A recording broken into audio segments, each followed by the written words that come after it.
Alberta Bosel, shout out sa'yo. Dahil hindi pa pwedeng reactionan. Kahit ako nasa labas, hindi yan, susunod pa rin ako. Ha? Dito ako nagpo-focus sa post ni Ka-Foodie na stop bashing. Hmm? Dito ako nagpo-focus. Ha? Tama na ba? Tinapos na ba ang issue? Please respect naman po sa dalawa. Bakit? Ang post ni Ka-Foodie ang nireaksyonan ko. Ha?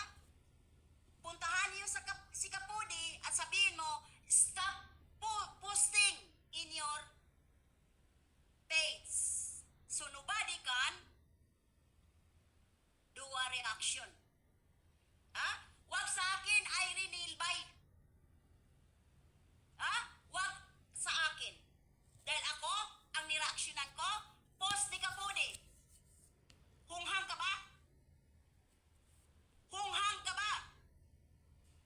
Saan ako kumuha ng ipinagngangawa ko dito? Doon sa post ni Ka-Foodie. Doon kayo pumunta kay Ka-Foodie, hindi sa akin. Dahil yan ang post ni Ka-Foodie ang nireaksyonan ko. Hindi yung upload. Ha? Ngayon pa lang siya manawagan? Na nangyari na? Nasaan ito? Bakit hindi niya ginawa nung nanawagan ang mag-ama? Ha? Bakit hindi niya ginawa? Tapos sabihin mo, respect. Kung yang respect ang pag-usapan natin, ginawa namin yan. Dahil alam namin ang kwento. Pero hindi namin ginawa dahil wala sa kamay namin.